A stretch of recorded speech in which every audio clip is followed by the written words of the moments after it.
शादी वाले दिन सौतेला पिता ऐसा क्यों किया। मेरा नाम कृति है और आज मैं आपको अपनी कहानी सुनाने वाली हूँ। मेरे पापा मुझसे बहुत प्यार करते थे, लेकिन जब मैं छोटी थी 8 साल की तभी वो एक एक्सीडेंट में चल बसे। मेरी माँ ने उसके बाद दूसरी शादी कर ली। सच बताऊँ तो मैं नहीं चाहती थी कि मेरी मम्मी ऐसा करे, लेकिन उस समय अकेली औरत, छोटी बच्ची, इसलिए मेरी माँ ने शादी की। मुझे मेरे सौतेला पिता बिल्कुल भी पसंद नहीं थे। उन्हें पापा भी नहीं कहती थी। मम्मी ने कई बार कहा कि यह तुम्हारे पिता हैं, यह सच है, लेकिन मैंने नहीं माना। मेरे पिता तो इस दुनिया में नहीं हैं।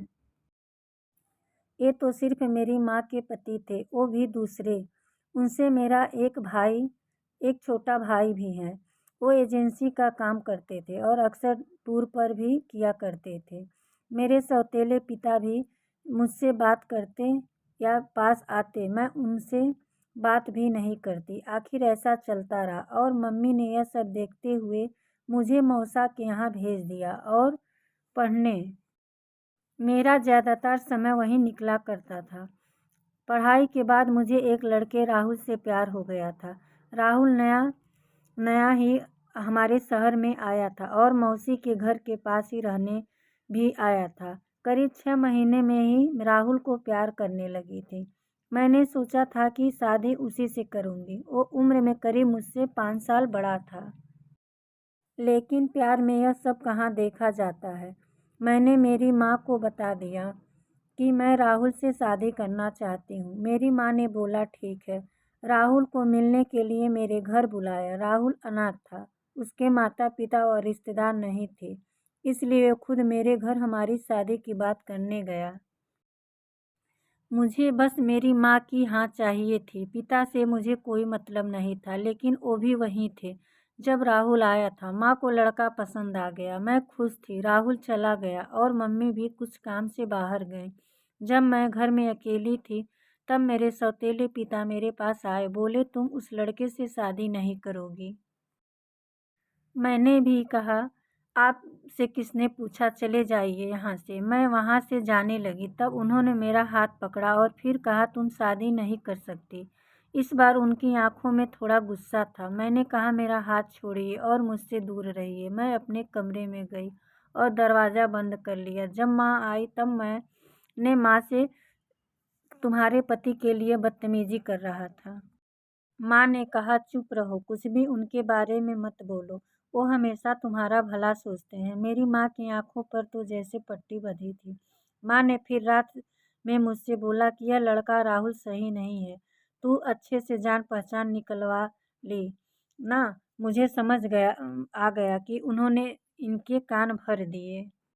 मैंने कहा कि खोट राहुल में नहीं है, तुम्हारे पति में। वो मेरी शादी नहीं होने देना चाहते हैं। पता नहीं उनके दिल में क्या है, लेकिन मैं राहुल से ही शादी करूँगी। मेरा फैसला मेरी माँ अच्छे से जान चुकी थी, इसलिए हमारी शादी तय हो गई। शादी की तैयारियाँ होने लगी। मैं खुश थी। इस दौरान मैंने उनकी आंखों में अजीब सी बेचैनी देखी। मुझे साफ दिखाई दे रहा था कि वो नहीं चाहते कि मेरी शादी हो। आखिर कौन बाप ऐसा सोचेगा, लेकिन वो पिता नहीं थे। आखिरकार शादी का दिन आ गया। सुबह मैं अकेली में राहुल से छत पे बात कर रही थी।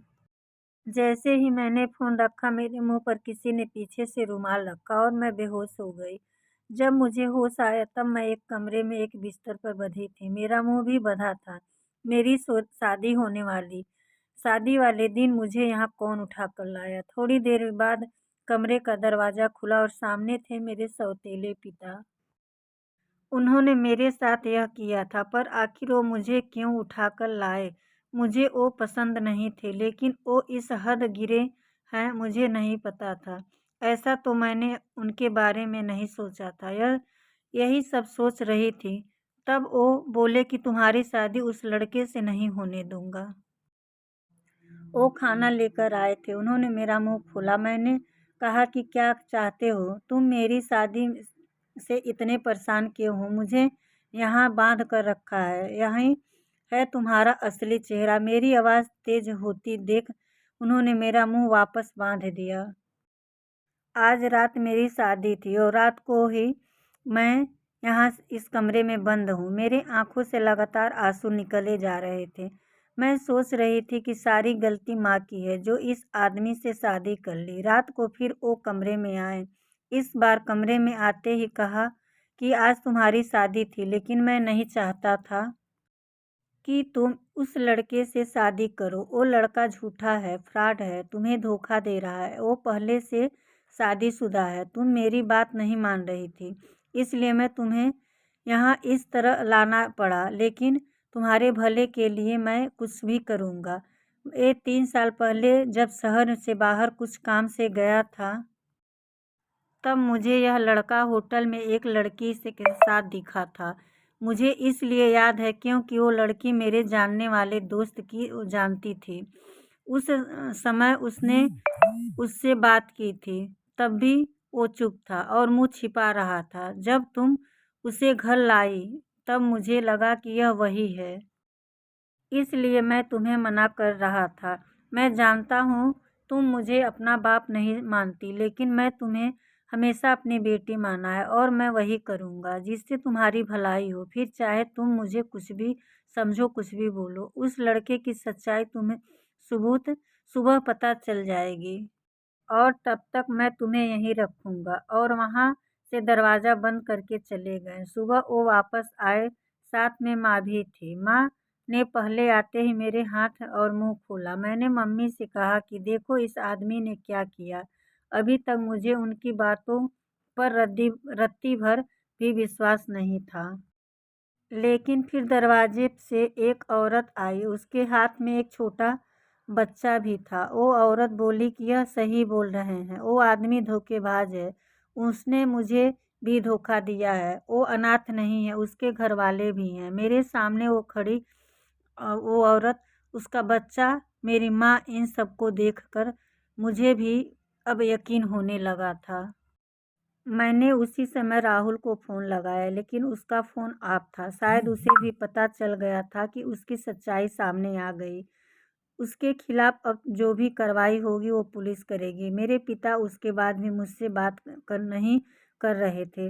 वो ऐसे ही रह रहे थे जैसे पहले, जैसे कुछ हुआ ही न हो। 5 दिन बाद ही उनका बर्थडे था। मैंने पहली बार केक बनाया और सरप्राइज़ दिया। उन्हें बोला हैप्पी बर्थडे पापा। मेरे ऐसा बोलते ही उनकी आंखों से आंसू आ गए। इतने सालों से दबा रखे थे। शायद बोले बेटा बस अब मुझे ज़िंदगी में कोई शिकायत नहीं है, अब मुझे कुछ नहीं चाहिए।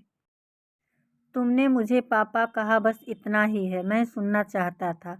तब मुझे समझ आया कि मैं कितनी कच्ची हूँ और इंसान पहचानने में। घर में मेरे सामने मुझे इतना प्यार करने वाले पिता थे, उसका मैंने कभी सम्मान नहीं किया और बाहर उस राहुल की झूठी बातों में आ गई।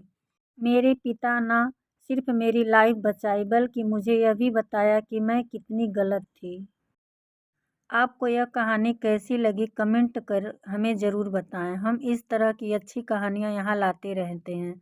हमें अपना प्यार और सपोर्ट दें। धन्यवाद दोस्तों।